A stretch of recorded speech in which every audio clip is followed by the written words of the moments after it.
Hello friends, इस video में हम लोग देखेंगे संविधान का एक इम्पॉर्टेंट टॉपिक राष्ट्रपति।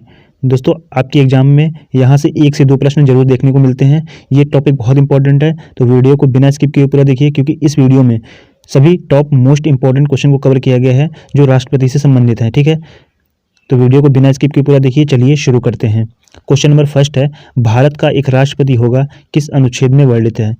दोस्तों, भारत का एक राष्ट्रपति होगा, ये कहा गया है अनुच्छेद 52 में। ऑप्शन नंबर ए करेक्ट हो जाएगा, अनुच्छेद 52। भारत का एक राष्ट्रपति होगा अनुच्छेद 52 में वर्णित है।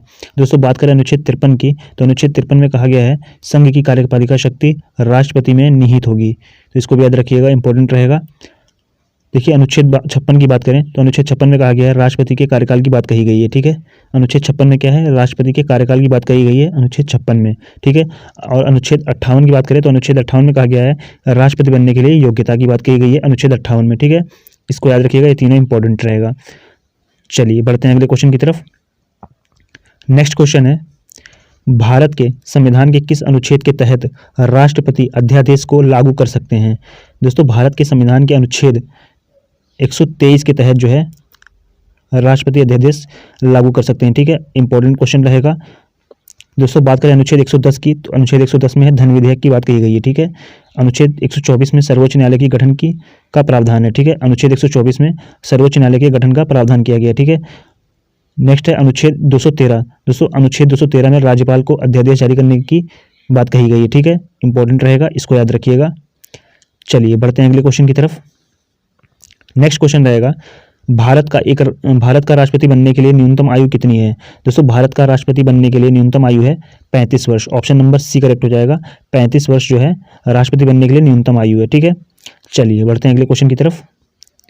अगला क्वेश्चन रहेगा आपका, भारत का राष्ट्रपति किस का एक अभिन्न अंग है।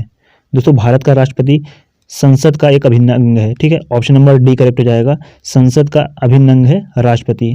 दोस्तों, संसद के अभिन्न अंग कौन कौन से हैं। संसद के अभिन्न अंग है राज्यसभा, लोकसभा और राष्ट्रपति, ये 3 अंग हैं संसद के। ठीक है, चलिए बढ़ते हैं अगले क्वेश्चन की तरफ। नेक्स्ट क्वेश्चन रहेगा आपका, राष्ट्रपति अध्यादेश जारी करने की शक्ति का प्रयोग किसकी सलाह पर करता है।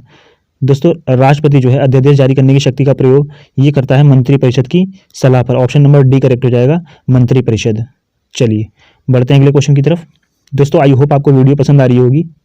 चलिए बढ़ते हैं अगले क्वेश्चन की तरफ। नेक्स्ट क्वेश्चन है, भारत के राष्ट्रपति को पद से हटाने के लिए संसद द्वारा कौन सा प्रस्ताव पारित किया जाता है। दोस्तों, भारत के राष्ट्रपति को पद से हटाने के लिए संसद द्वारा महाभियोग प्रस्ताव पारित किया जाता है। ठीक है, ऑप्शन नंबर सी करेक्ट हो जाएगा, महाभियोग प्रस्ताव। दोस्तों, अनुच्छेद 61 में जो है राष्ट्रपति पर महाभियोग की प्रक्रिया की बात की गई है। ठीक है, और महाभियोग की प्रक्रिया कहाँ से ली गई है, अमेरिका से ली गई है। तो इसको भी याद रखिएगा, ये भी आपके एग्जाम में पूछता है कि महाभियोग की प्रक्रिया कहाँ से ली गई है, तो ये ली गई है अमेरिका से। और राष्ट्रपति पर महाभियोग लागू करने का प्रावधान किस अनुच्छेद में है, ये है अनुच्छेद 61 में। तो इसको भी याद रखिएगा, इंपॉर्टेंट रहेगा। चलिए देखते हैं नेक्स्ट क्वेश्चन। अगला क्वेश्चन है आपका, संविधान के उल्लंघन के लिए राष्ट्रपति के विरुद्ध महाभियोग की कार्यवाही किसमें शुरू की जा सकती है।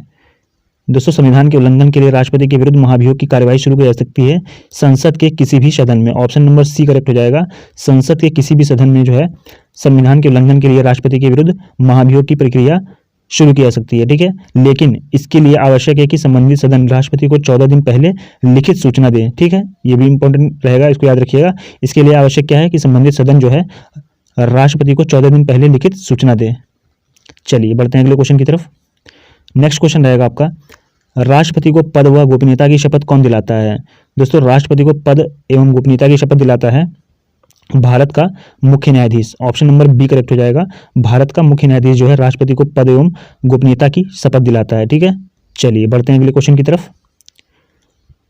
अगला क्वेश्चन रहेगा आपका, राष्ट्रपति अपना त्यागपत्र किसे सौंपते हैं। दोस्तों, राष्ट्रपति जो है अपना त्यागपत्र सौंपते हैं उपराष्ट्रपति को। ऑप्शन नंबर ए करेक्ट हो जाएगा, उपराष्ट्रपति। चलिए बढ़ते हैं अगले क्वेश्चन की तरफ। नेक्स्ट क्वेश्चन रहेगा आपका, राष्ट्रपति की अनुपस्थिति में उसका कार्यभार कौन संभालता है। दोस्तों, राष्ट्रपति की अनुपस्थिति में उसका कार्यभार संभालता है उपराष्ट्रपति। ऑप्शन नंबर ए करेक्ट हो जाएगा, उपराष्ट्रपति जो है राष्ट्रपति की अनुपस्थिति में उसका कार्यभार संभालता है। ठीक है, इसको याद रखिएगा, ऑप्शन नंबर ए करेक्ट हो जाएगा, उपराष्ट्रपति। दोस्तों, बात करें अगर उपराष्ट्रपति की अनुपस्थित रहेगी तो कौन संभालेगा, तो भारत के मुख्य न्यायाधीश संभालेंगे। ठीक है, ये भी क्वेश्चन आपके एग्जाम में बनता है कि अगर उपराष्ट्रपति की अनुपस्थित है तो भारत के मुख्य न्यायाधीश जो है राष्ट्रपति का पद संभालेंगे। ठीक है, चलिए नेक्स्ट क्वेश्चन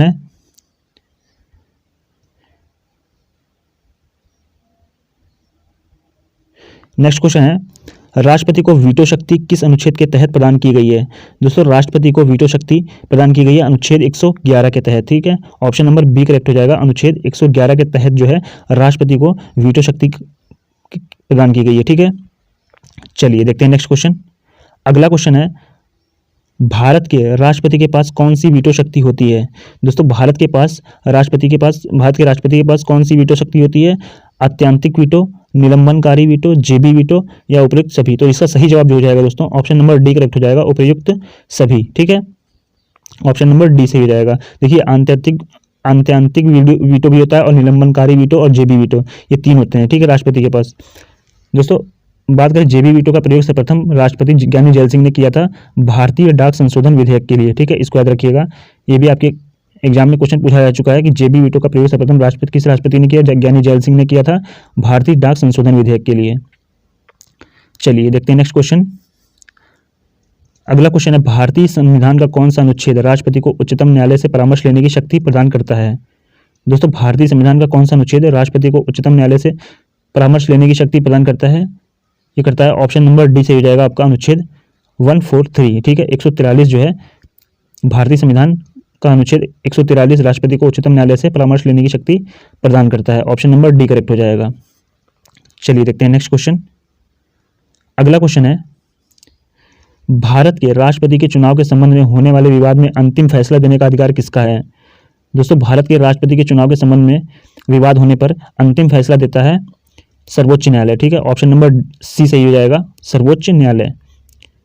दोस्तों बात करें अनुच्छेद 71 के अनुसार राष्ट्रपति की निर्वाचन संबंधित विवाद उच्चतम न्यायालय द्वारा अंतिम होगा, ठीक है, यह अनुच्छेद 71 में कहा गया है। चलिए बढ़ते हैं अगले क्वेश्चन की तरफ। नेक्स्ट क्वेश्चन रहेगा आपका, संसद के दोनों सदनों की संयुक्त बैठक बुलाने की शक्ति किसके पास है? दोस्तों संसद के दोनों सदनों की संयुक्त बैठक बुलाने की शक्ति है राष्ट्रपति के पास। ऑप्शन नंबर सी सही हो जाएगा, राष्ट्रपति के पास जो है संसद के दोनों सदनों की संयुक्त बैठक बुलाने की शक्ति है राष्ट्रपति के पास। अनुच्छेद 108 में इसका प्रावधान है, ठीक है, इसको याद रखिएगा, इंपॉर्टेंट रहेगा। चलिए बढ़ते हैं नेक्स्ट क्वेश्चन की तरफ। नेक्स्ट क्वेश्चन रहेगा आपका, निम्नलिखित में से कौन भारत के राष्ट्रपति के चुनाव में भाग नहीं लेता है?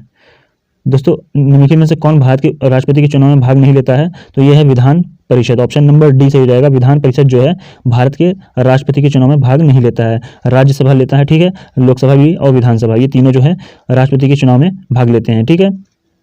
चलिए देखते हैं नेक्स्ट क्वेश्चन। नेक्स्ट क्वेश्चन रहेगा आपका, निम्नलिखित में से कौन किसी भी सदन का सदस्य नहीं होता है? दोस्तों राष्ट्रपति जो है किसी भी सदन का सदस्य नहीं होता है। ऑप्शन नंबर सी करेक्ट हो जाएगा, राष्ट्रपति। इंपॉर्टेंट क्वेश्चन रहेगा। चलिए देखते हैं नेक्स्ट क्वेश्चन। नेक्स्ट क्वेश्चन रहेगा, भारत में राष्ट्रपति किस सूची के विषय पर अध्यादेश जारी नहीं कर सकता है? दोस्तों भारत में जो है राष्ट्रपति किस सूची के विषय पर अध्यादेश जारी नहीं कर सकता है? तो ये है राज्य सूची। ऑप्शन नंबर सी करेक्ट हो जाएगा, राज्य सूची के विषय पर जो है राष्ट्रपति अध्यादेश जारी नहीं कर सकता है, ठीक है। इंपॉर्टेंट क्वेश्चन रहेगा आपके एग्जाम ऑफिस से। चलिए बढ़ते हैं अगले क्वेश्चन की तरफ। नेक्स्ट क्वेश्चन रहेगा, किस अनुच्छेद के तहत राष्ट्रपति को वित्तीय आपातकाल की घोषणा करने का अधिकार है? दोस्तों अनुच्छेद 360 के तहत जो है राष्ट्रपति को वित्तीय आपातकाल की घोषणा करने का अधिकार है अनुच्छेद 360 में, ठीक है। इंपॉर्टेंट क्वेश्चन रहेगा ये भी। चलिए बढ़ते हैं अगले क्वेश्चन की तरफ। नेक्स्ट क्वेश्चन रहेगा, भारत के सबसे कम आयु के राष्ट्रपति बनने वाले व्यक्ति हैं? दोस्तों भारत के सबसे कम आयु के राष्ट्रपति बनने वाले व्यक्ति हैं श्रीमती द्रौपदी मुर्मू, जो है सबसे कम आयु की राष्ट्रपति बनने वाली महिला भी हैं, ठीक है। इंपॉर्टेंट क्वेश्चन रहेगा। चलिए देखते हैं नेक्स्ट क्वेश्चन।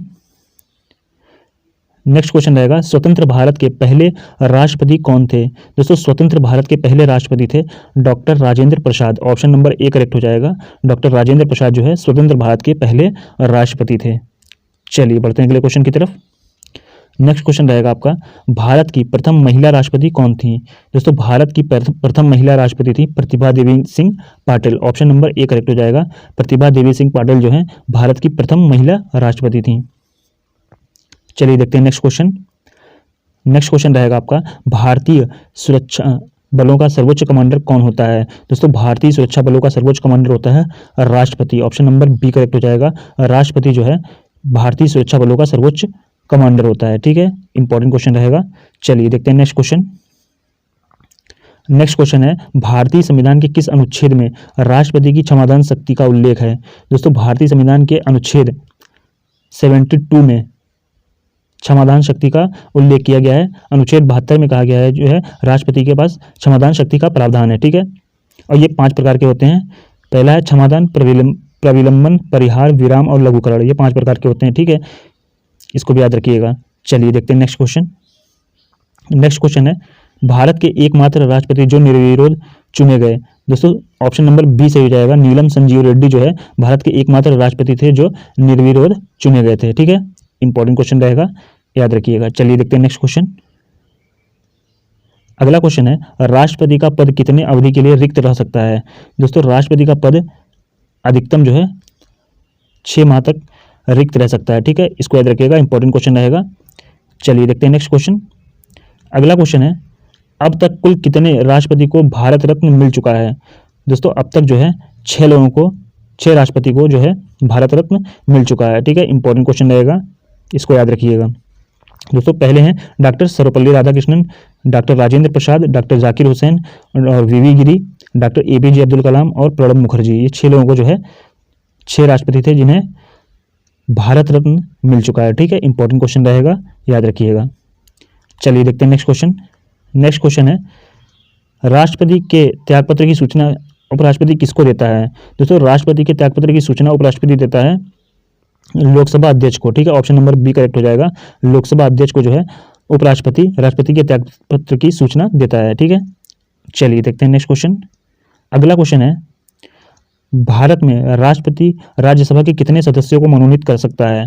दोस्तों भारत में राष्ट्रपति राज्यसभा के कितने सदस्यों को मनोनीत कर सकता है? तो 12 सदस्यों को जो है राष्ट्रपति राज्यसभा के सदस्यों को मनोनीत कर सकता है। इंपॉर्टेंट क्वेश्चन रहेगा, इसको याद रखिएगा। दोस्तों आई होप आपको वीडियो पसंद आई होगी। वीडियो को लाइक कर दीजिए, चैनल को सब्सक्राइब कर लीजिए। Thanks for watching this video.